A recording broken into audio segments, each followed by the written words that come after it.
This is Jackie, and I'm here with Mercedes of Courage My Love. We're in Long Island, New York, Warped Tour, enjoying it. The last time I spoke to you was way back in 2014 at Warped Tour.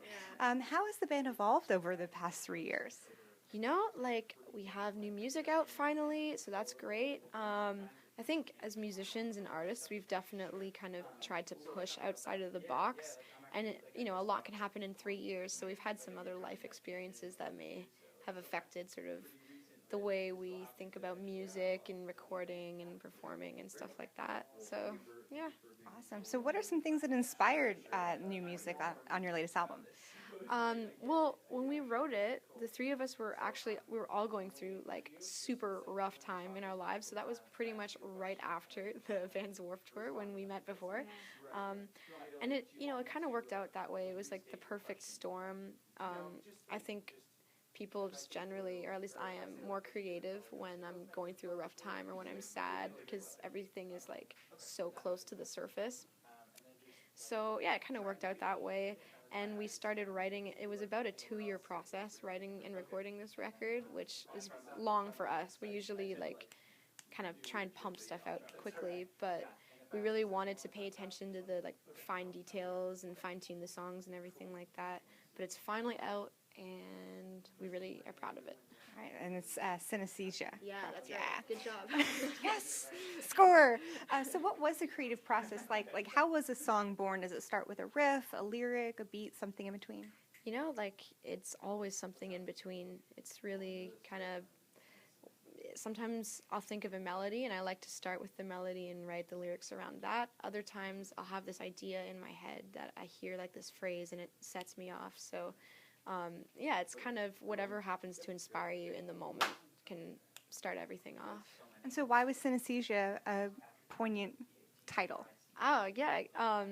So when we were writing the album, we were all really confused and sort of not sure, not only just as individual people, but also as artists and as a band. We didn't really know what direction we wanted to go in, and we were still trying to find our sound type of thing.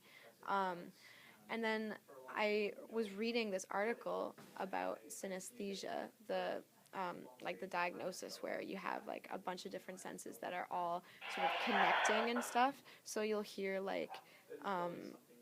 music, and then you'll see colors or something like that. Such an interesting topic. A lot of artists actually have it. Prince had it, Lord has it. It's really cool.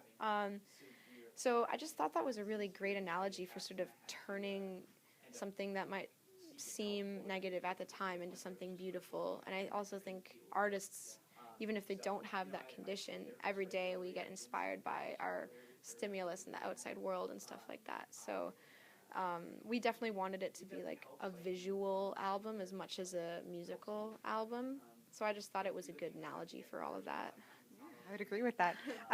With album sales not being what they used to be in 2017, I think it's hard to compare and do something visual with the audio. What are your thoughts on streaming sites such as Spotify? I mean, personally, I like them. Of course, it's not the same as buying a hard copy of an album. We're just not going to make the same amount of money. But I try not to look at it that way. Times change. Vinyls are coming back, for example. Who knows what's going to happen, what next trends are going to happen, and you kind of have to roll with the times and not try and cling on to what was already. So if that's the way it is, that's the way it is. On the upside of things, things like Spotify can make you accessible to a whole group of people with the Spotify playlists, and just people all over the world can access it, whereas with hard copies it's not always possible. So there's upsides and downsides to both, but I think I'd rather be more accessible and reach more people than, make a ton of money and only be, heard in a certain area. So I think that's probably my outlook on it. I think a lot of artists also hope that it comes around, whether it's ticket sales or merch sales. So hopefully there is some sort of remedy. Everyone fan will understand that. The fans here probably already have our record or have heard it on the streaming site or something like that, or on YouTube, but they still will buy a record just to support or just to have it, you know what I mean? So I don't think that aspect of it is dead, but it's just changing, that's all.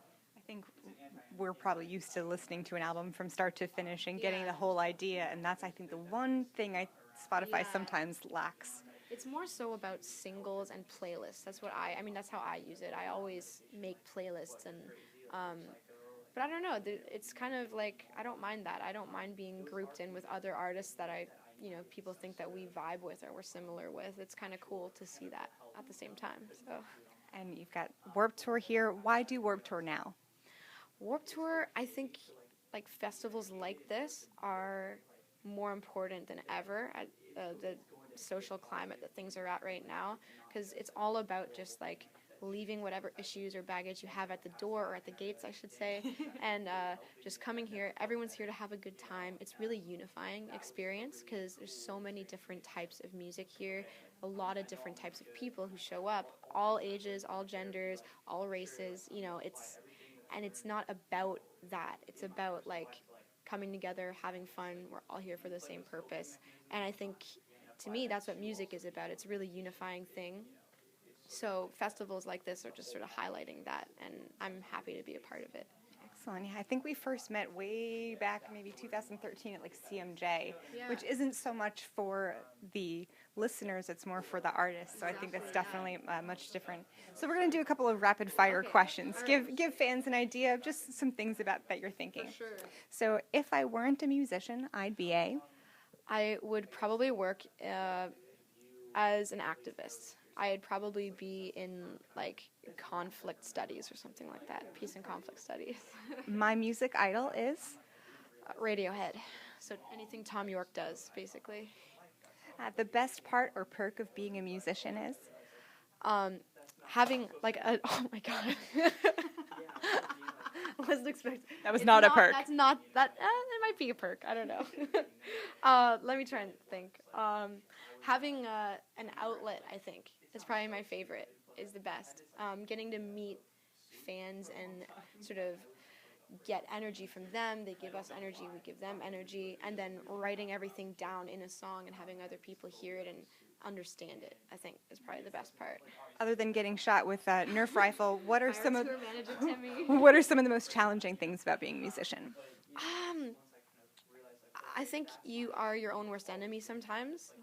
At least for me, I think you can hold yourself back creatively and just be afraid that people aren't going to like what you do, or you put a lot of pressure on yourself to top what you've already done and to be a certain ideal or be something that maybe you aren't all the time or at the time. And I think, you can get into a pattern of being sort of unhealthy mentally that way, because you're always trying to like be better, which is a good thing, but also, you have to look back where you came from and appreciate that too. I agree with that as well.